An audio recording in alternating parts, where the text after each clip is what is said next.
नमस्कार दोस्तों, स्वागत है आपका आज एक फिर नई क्लास में। आज जो अमित सर की क्लास होगी वो होगी PUO पर, मतलब पायरेक्सिया ऑफ अननोन ओरिजिन। आसान शब्दों में समझे तो ऐसा बुखार जो किस लिए आ रहा है पता नहीं चलता है, इसको कहते हैं पायरेक्सिया ऑफ अननोन ओरिजिन। तो आज की क्लास में हम इस पर बात करेंगे। आखिर PUO में हमें क्या क्या जांच करानी चाहिए और हम कैसे पता कर सकते हैं कि ये बुखार हमें किस लिए आ रहा है, और कब समझें कि ये बुखार PUO की कैटेगरी में है। तो इन सारे सवालों का जवाब आज की क्लास में हम पाएंगे। तो क्लास शुरू करने से पहले आप प्लीज चैनल को नीचे सब्सक्राइब कर दीजिए, और यदि आपके कोई सवाल हो, डाउट हो या कोई सजेशन हो तो कमेंट बॉक्स पे आप नीचे कमेंट कर सकते हैं। तो चलिए शुरू करते हैं आज की क्लास।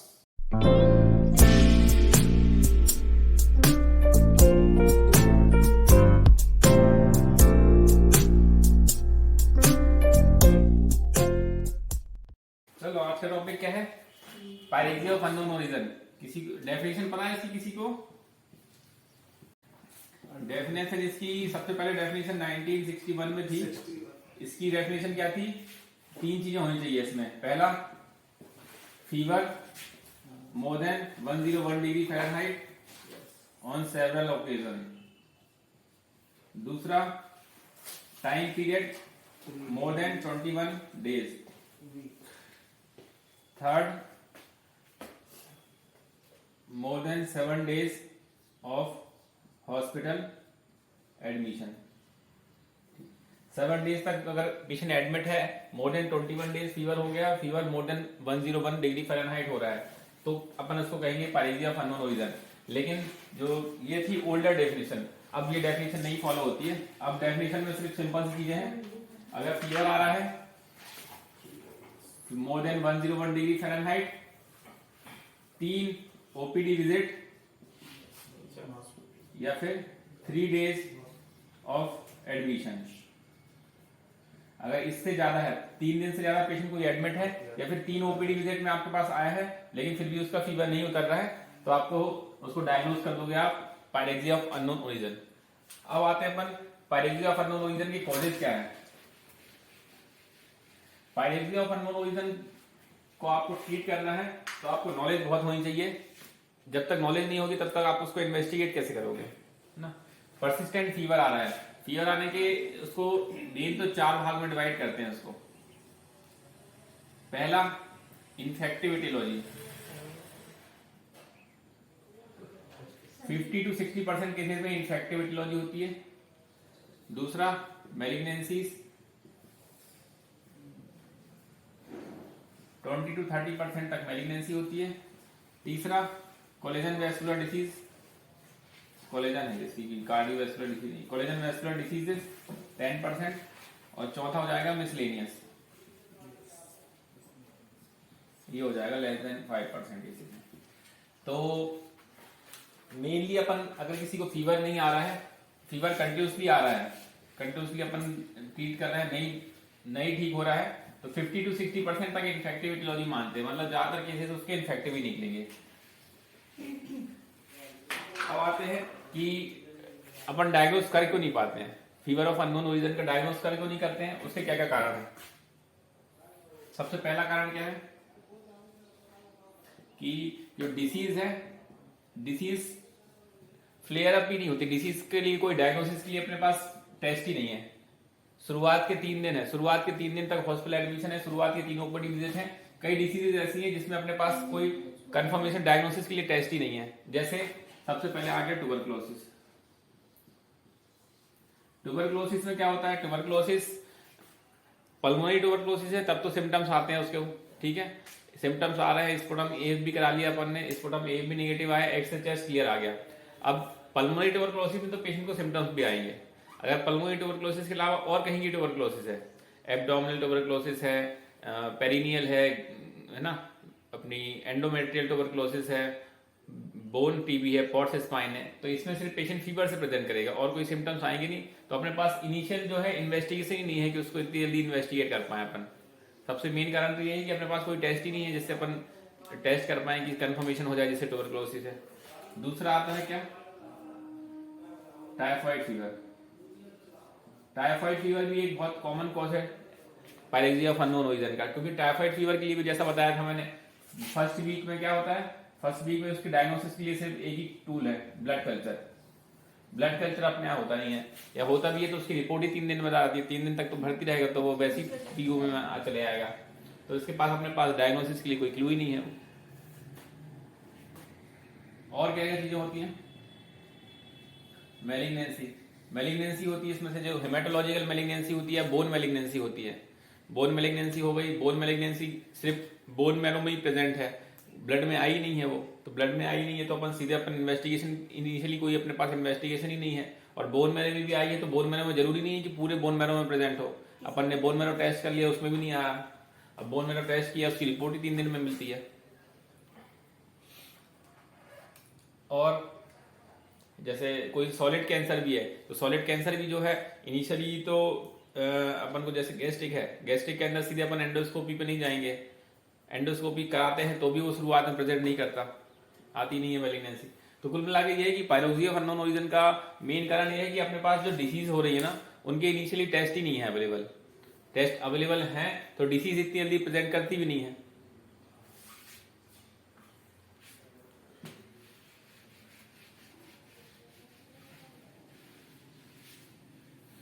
अब मेन आते हैं कि अपन को करना क्या है, पीयू का पेशेंट आ रहा है अपने पास, तो अपन उसको अप्रोच कैसे करेंगे।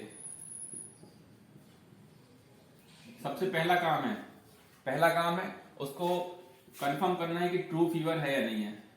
ट्रू फीवर है मतलब मोर देन सेवरल ओकेजन में 101 डिग्री फ़ारेनहाइट तक फीवर आ रहा है कि नहीं आ रहा है, तो टेम्परेचर चार्टिंग करनी है। कई बार जैसे फैक्टिशियस फीवर है या फिर ऐसे ही साइकोसोमेटिक कंप्लेंट्स हैं कि पेशेंट बोल रहा है फीवर आ रहा है लेकिन आ ही नहीं रहा है फीवर, तो पहले तो ट्रू फीवर है कि नहीं ये कंफर्म करना है। ठीक, ट्रू फीवर है तो आगे अपन अप्रोच करेंगे फीवर को। आगे अप्रोच क्या करेंगे, सबसे पहले उसका ESR CRP ये टेस्ट कराना है। ESR CRP टेस्ट से क्या होगा, ये कंफर्म हो जाएगा कि इन्फ्लेमेटरी प्रोसेस है, कोई अनगोइंग प्रोसेस चली रही है। ये तीनों कंडीशन में हो, चाहे वो इन्फेक्टिव हो, इन्फेक्शन किसी भी तरीके का हो सकता है, बैक्टीरियल, वायरल, प्रोटोजोअल, फंगल, तीनों कंडीशन में बढ़ेगी। बैक्टीरियल में ज्यादा बढ़ेगी, वायरल प्रोटोजोअल में उससे कम बढ़ेगी, फंगल में और कम होगी, लेकिन बढ़ेगा जरूर। अगर ESR CRP बढ़ा हुआ आ रहा है तो एक अपन को है कि कोई भी इन्फ्लेमेटरी प्रोसेस ऑनगोइंग चल रही है, ESR CRP बढ़ा रहा है। अब ESR CRP अगर नॉर्मल आता है वो किस कंडीशन में आ सकता है, उसके लिए कुछ ड्रग्स फीवर आते हैं, ड्यू टू ड्रग्स के कारण आते हैं, उन कंडीशन में ESR CRP नॉर्मल आ सकता है।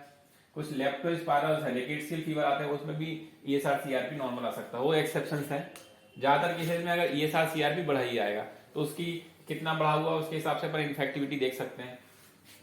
अब ESR CRP तो सिर्फ ये बता रहा है कि इन्फ्लेमेशन प्रोसेस हो रही है, कहाँ पे हो रही है ये नहीं पता अपन को।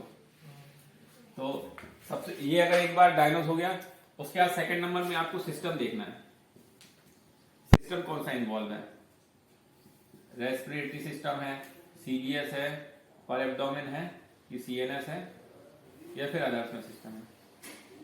रेस्पिरेटरी सिस्टम के फीवर के साथ होगा तो पहला सिम्टम्स है कि उसको कफ तो हो गई होगा। 99% केसेस में रेस्पिरेटरी सिस्टम इन्वॉल्वमेंट होता है तो उसको माइल्ड लेवल पे कफ तो हो गई होगा। तो माइल्ड लेवल पे अगर कफ प्रेजेंट है तो आपको एक रफ आइडिया है कि उसको हो सकता है रेस्पिरेटरी सिस्टम इन्वॉल्वमेंट हुआ हो। ठीक है, कफ के साथ और क्या हो सकता है रेस्पिरेटरी सिस्टम इन्वॉल्वमेंट में, ब्रेथलेसनेस बहुत लेट प्रेजेंट करती है, कोई इनिशियल प्रेजेंटेशन है नहीं, इनिशियल प्रेजेंटेशन है कफ ही है, 99% पेशेंट में कफ प्रेजेंट होगा। अब पेशेंट को अगर कफ है और फीवर आ रहा है, अब अपन क्या क्या इन्वेस्टिगेशन इसके लिए कराएंगे पीओ के लिए, ये तो अपन ने पहला किया एक्सरे, और ESR CRP तो अपन ने पहले ही कर लिया, वो तो बढ़ा हुआ है ही।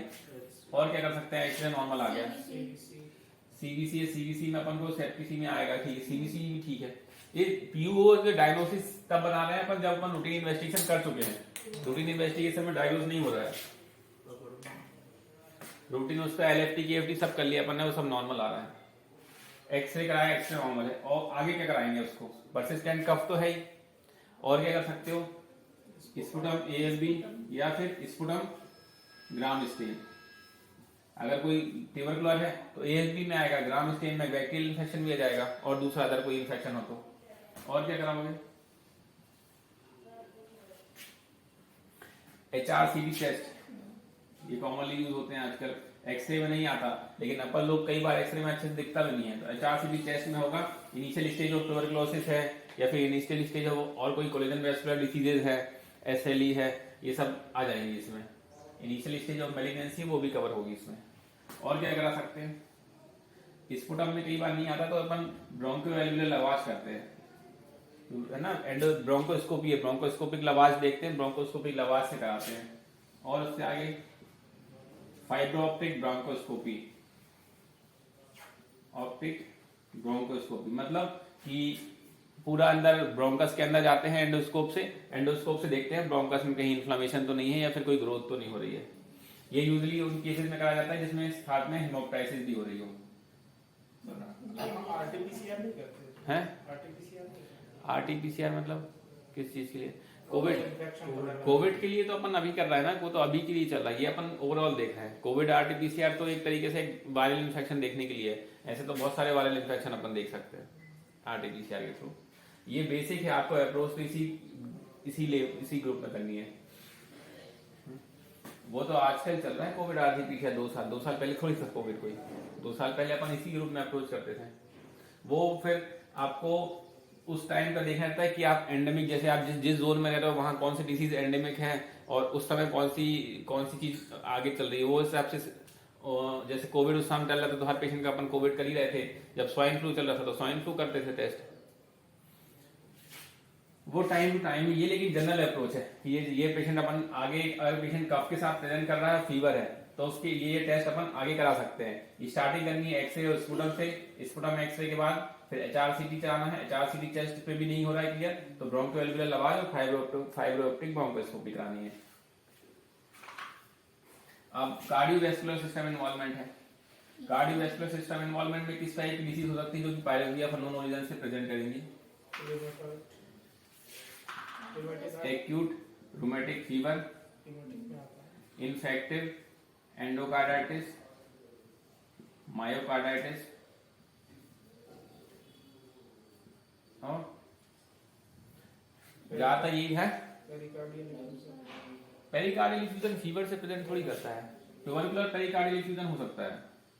Pericardial effusion tubercular tubercular pericardial effusion present कर सकता है सीरियस सिम्पटम से। ज्यादातर केसेस में acute rheumatic fever, infective endocarditis और मायोकार्डाइटिस जो कि प्रेजेंट करती हैं फीवर से, फीवर ऑफ अननोन ओरिजिन। एक और है left atrial मैक्सोमा,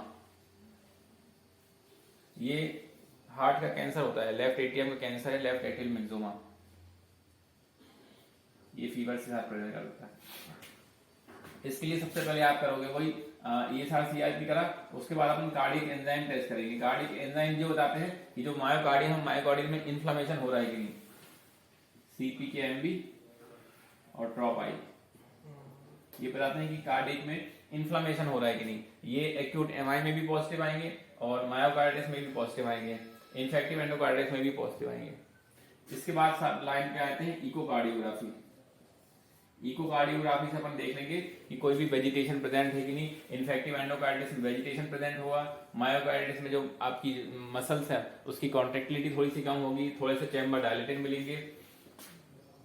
acute rheumatic fever में ASO टाइटर बढ़ा हुआ रहेगा, ASO टाइटर।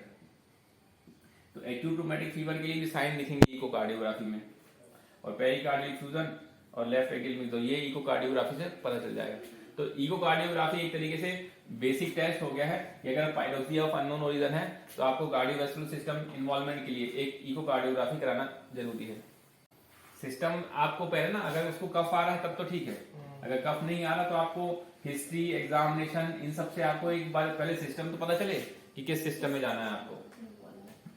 पर एब्डोमेन में अब पेशेंट एब्डोमेन पेन कर रहा है, एब्डोमेन पेन और फीवर है और अल्टर्ड बॉवेड हैबिट है, इससे एक फर्स्ट इन्वेस्टिगेशन सोनोग्राफी हो जाएगी। लेकिन USG एब्डोमेन और एक्सरे ये तो अपन मानते हैं कि ये नॉर्मल आ चुके हैं, ठीक है। पायरेक्सिया ऑफ अननोन ओरिजिन अपन बता रहे हैं, मतलब 3 दिन अपने पास एडमिट है पेशेंट और फीवर आ रहा है तो अपन ने सोनोग्राफी तो अपन ने करी ली है। और सोनोग्राफी नहीं भी करी है तो सबसे पहले करना ही है, सबसे पहले सोनोग्राफी करनी है। सोनोग्राफी से क्या पता लगता है? हिडन एब्सेस सबसे ज्यादा जरूरी है। जो हिडन एब्सेस, हिडन एब्सेस कहाँ कहाँ हो सकती है? Liver abscess, splenic abscess, kidney abscess, या फिर पेल्विक में कोई मसल्स है वहां पे कोई एब्सेस, पेल्विक एब्सेस। ये चारों एब्सेस सोनोग्राफी में आपको दिख जाएंगी। इनके पेशेंट यूजुअली सिर्फ फीवर से प्रेजेंट करते हैं और कोई भी कंप्लेंट्स नहीं देते हैं। तो ये हिडन एब्सेस है, ये भी one of the most common cause होता है pyrexia of unknown origin. Spleen, kidney, pelvic abscess है, या फिर हिडन एब्डोमेन में कहीं पे भी एब्सेस पड़ा हुआ है। किडनी में एब्सेस होगा, किडनी एब्सेस यूरिन में कुछ ना कुछ बताया नहीं? किडनी नहीं आता, कई बार सेप्सिस प्रेजेंट करता है, यूरो से थोड़ा बहुत आएगा, पायोरेफ्रोसिस के साइन आ सकते हैं, यूरिक क्रिएटिनिन भी डिरेंज हो सकते हैं। उसका कंप्लेंट तो कर देगा पेशेंट, यूरिन में कंप्लेंट पेशेंट कई बार नहीं भी करते हैं, है ना। किडनी एब्सेस है, मतलब पेरिरीनल एब्सेस मान लिया जाए, पेरिरीनल एब्सेस में नहीं आएगी कंप्लेंट। तो सबसे अपन को मेन है यूएसजी एब्डोमेन कराना ही कराना है, और वो भी एक अच्छे तरीके से कराना है। नॉर्मल छोटी मोटी एब्सेस हर किसी को दिखती भी नहीं है। और क्या हो सकता है इसमें यूएसजी एब्डोमेन में? और क्या दिख सकता है अपन को? कोई लिम्फ नोड है, लिम्फ नोड दिख जाएगा, एब्डोमिनल कॉक्स है ना, मैलिग्नेंसी है, एचआईवी है, ये सब कंडीशन में आपको लिम्फ नोड्स दिखेंगे यूएसजी एब्डोमेन में। ठीक, अब यूएसजी एब्डोमेन नॉर्मल आ गई, अब क्या करें? नॉर्मल आ गई एचआरए हुआ, सीटी एब्डोमेन। यूएसजी एब्डोमेन नॉर्मल आती है तो फिर अपने पास दो ऑप्शन है कि आपको एंडोस्कोपी के लिए जाना है कि आपको सीटी एब्डोमेन के लिए जाना है। फिर आप कंप्लेंट्स पे देखोगे, हिस्ट्री एग्जामिनेशन देखोगे कि उसको जो इन्वॉल्वमेंट आपको क्या है, गैस्ट्रिक के अंदर का इन्वॉल्वमेंट लग रहा है, गैस्ट्रिक की मैलिग्नेंसी अंदर लग रही है, या फिर आपको एक्स्ट्रा लग रहा है, इंटेस्टाइन की बाहर की पैथोलॉजी लग रही है। उसके हिसाब से आप पहले सीटी एब्डोमेन कराओगे, सीटी एब्डोमेन या एंडोस्कोपी कराने दोनों है। अगर आपको सिस्टम लग रहा है कि पेशेंट को कंप्लेंट्स एब्डोमेन से रिलेटेड ही है, फीवर परसिस्ट आ रहा है, तो कराओगे फिर लाइन से दोनों, सीटी एब्डोमेन भी कराओगे, फिर एंडोस्कोपी भी कराओगे। अल्टीमेटली ये नहीं आ रहा है फिर भी कंप्लेंट है तो कोलोनोस्कोपी भी करा सकते हो। और क्या कराओगे साथ में? फिर आपको लग रहा है कि हाँ बाजू में गैस्ट्रिक से रिलेटेड पैथोलॉजी तो नहीं आ रही है, तो उसके लिए ईआरसीपी, एमआरसीपी करा सकते हैं, लिवर एंजाइम अगर बड़े हुए हैं तो। इन्वेस्टिगेशन तो आप जितने करा सकते हो उतने कराओगे, अगर आपको परसिस्टेंट फीवर नहीं हो रहा है, कॉज समझ में नहीं आ रहा है, तो जब तक आपको नहीं आएगा कॉज तब तक उसको इन्वेस्टिगेट कराते ही रहेंगे। सीएनएस में फीवर के कॉजेज थोड़े से कम ही है। मेनिंजाइटिस है मोस्ट कॉमन कॉज। मेनिंजाइटिस में आपको क्या कराना पड़ता है? सीएसएफ। अगर पेशेंट को फीवर के साथ साथ क्या है, नेक रिजिडिटी है, अल्टर्ड मेंटल स्टेटस है, दो चीजें हैं। अगर नेक रिजिडिटी मिल रही है, अल्टर्ड मेंटल स्टेटस मिल रहा है, तो सीधे आप सीएसएफ एग्जामिनेशन करोगे। सीएसएफ एग्जामिनेशन में फिर जैसा आएगा उसके हिसाब से करोगे।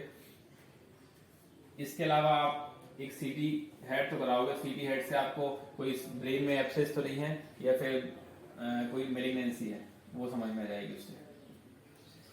सीएनएस कॉज थोड़े कम ही रहते हैं। फिर एक आता है एचआईवी एसोसिएटेड अदर्स में। एचआईवी है, एचआईवी सेल्फ भी अपने आप फीवर का आता है, और एचआईवी पेशेंट में तो कोई सा भी सेकेंडरी इसमें इन्फेक्शन हो सकता है उसके कारण। सीधे आप तीन दिन का फीवर आ रहा है तो 3 दिन में आप सीधे एचआईवी पे तो नहीं जाओगे। फिर आप एक्चुअली क्या है कि आपको जो अप्रोच करनी है ना, अप्रोच डिपेंड करती है बहुत सारी चीजों पे। सबसे पहला पॉइंट डिपेंड करता है पेशेंट का जो फाइनेंशियल स्टेटस है वो कैसा है, फाइनेंशियल स्टेटस है कैसा है, एजुकेशन उसकी कैसी है, वो आगे कितनी अफोर्डेबल कर सकता है, सब पे डिपेंड करता है आपका। क्योंकि पीयू तो ऐसा है कि आप जब तक इन्वेस्टिगेशन कराते रहो, बहुत सारे इन्वेस्टिगेशन है, सब इन्वेस्टिगेशन पीयू के थोड़े कॉस्टली होते हैं। क्योंकि जैसे ही आप पीयू डायग्नोज हुआ है तो आपको साथ में ब्लड कल्चर, यूरिन कल्चर सब कराने पड़ेंगे। ब्लड कल्चर है, कोई भी बैक्टीरियल इन्फेक्शन है, कहीं का भी सेप्सिस होगा वो बता देगा, है ना। ब्लड कल्चर भी एक बहुत कॉमन इन्वेस्टिगेशन है। दिक्कत यही है कि 3 दिन में इसकी रिपोर्ट आती है, लेकिन कहीं पे भी हिडन एब्सेस है, सेप्टिसीमिया आ रहा है, आपको टीएलसी में ईएसआर सीआरपी बढ़ा आ रहा है, टीएलसी थोड़ा सा बढ़ा आ रहा है, तो सबसे पहले आप ब्लड कल्चर ही करा देते हो विदाउट एंटीबायोटिक दिए, कि कम से कम एग्जैक्टली कौन सा ऑर्गेनिज्म ग्रो कर रहा है वो तो अपन देख लें। भले चाहे बॉडी में कहीं पे भी ग्रो कर रहा है, लेकिन ग्रो कौन सा कर रहा है वो देख लें, है ना। फिर उसके हिसाब से अपन एंटीबायोटिक दे देंगे। तो अपन को इसके लिए बहुत जरूरी है प्रॉपर हिस्ट्री और प्रॉपर एग्जामिनेशन। प्रॉपर हिस्ट्री लो उसकी, कितने टाइम से हिस्ट्री आ रही है, फीवर का पैटर्न देखो, फीवर के पैटर्न के हिसाब से उसको डिवाइड कर सकते हैं थोड़ा बहुत। पैटर्न से भी होता अब आते हैं मलेरिया का फीवर। मलेरिया का फीवर कैसा आता है? है।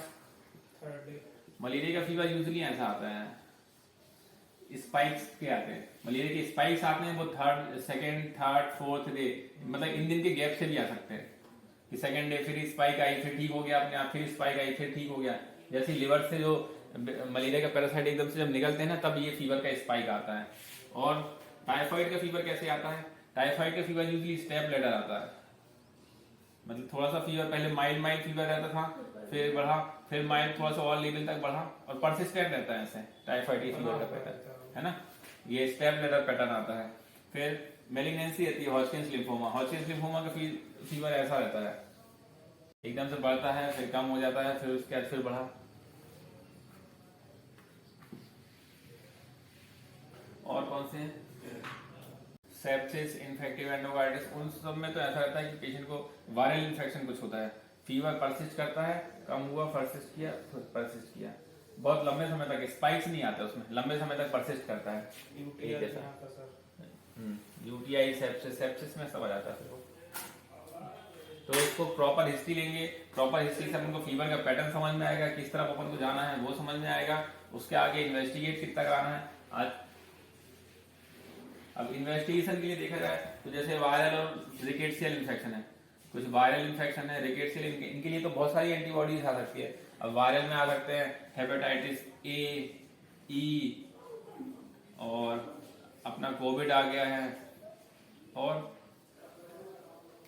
कितनी एंटीबॉडीज आ जाती है। अपना रिकेट्सियल के लिए आ जाता है ये अपना स्क्रब टाइफस, सबकी एंटीबॉडी टेस्ट अवेलेबल है। लेकिन आप कितने भी एंटीबॉडी टेस्ट कराओगे तो अपन को ये देखना है कि कौन सा अपन को सीवियरिटी कितनी आ सकती है, आगे किस फीवर के बढ़ने के चांसेस है, किस फीवर, अगर जो सेल्फ लिमिटिंग होते हैं उन लोग के अपन ज्यादा टेस्ट कराते भी नहीं है। पायरेक्सिया फनोलोजन की एक चीज है कि इसकी प्रोग्नोसिस ज्यादातर बेटर ही होती है, 30 to 40% में कई बार अपन डायग्नोस नहीं भी कर पाते हैं तो भी फीवर तो ठीक हो जाता है। ज्यादातर जो फीवर है ना इन्फेक्टिव है, इन्फेक्टिव में मतलब बैक्टीरियल ना, बैक्टीरियल इन्फेक्टिव है तो बैक्टीरियल में अपन एंटीबायोटिक दे ही रहे हैं, और जो वायरल, रिकेट्सियल और प्रोटोजोअल होते हैं ये तो सेल्फ लिमिटिंग होते हैं, अपने आप ही ठीक होने रहते हैं, फंगल इतना फीवर कराता नहीं है। तो ज्यादातर इनकी प्रोग्नोसिस अच्छी होती है फीवर की। अब मेलिग्नेंसी निकल रही है, मेलिग्नेंसी की में अलग बात है, मेलिग्नेंसी को आप आगे डायग्नोस कर पाओगे। मेलिग्नेंसी भी अगर सॉलिड मेलिग्नेंसी होती है और ब्लड मेलिग्नेंसी है। ब्लड मेलिग्नेंसी की रिपोर्ट कई वजह से, लिम्फोमा है, लिम्फोमा की डायग्नोसिस बहुत अल्टीमेटली लास्ट स्टेज में बनती है। सॉलिड मेलिग्नेंसी भी अब इसोफेजियल है, पेस्टिक है, इनकी इसोफेजियल गैस्ट्रिक है, इन लोग की डायग्नोसिस इतनी आसानी से नहीं बनती क्योंकि शुरुआत में आते ही नहीं है, बहुत लेट स्टेज प्रेजेंट करते हैं, जब तक अपन को बहुत दिक्कतें हो जाती हैं। तो हिस्ट्री लेना है, हिस्ट्री में अगर वेट लॉस की साथ में फीवर के साथ वेट लॉस की हिस्ट्री मिल रही है कि नहीं, और डिक्रीज हेपेटाइट की मिल रही है कि नहीं, अगर डिक्रीज हेपेटाइट वेट लॉस की मिल रही है तब अपन आगे मेलिग्नेंसी की तरफ सोचेंगे। ठीक, पीयूओ में तो इससे ही पढ़ाना सर, ड्यू टू एनीमिक भी फीवर आ सकता है क्या? फीवर तो नहीं आएगा, लगेगा पेशेंट को फीवर है, लगता है तो उसमें तो आपको ट्रू है कि नहीं वो पहले पता करना है ना। फीवर 101 थोड़ी आ जाएगा, क्योंकि मैं बोलता जरूर लग रहा था, पर बोलता नहीं। सबसे पहले तो यही करना है अपन को, पहले ट्रू फीवर है या नहीं है वो पता करना है।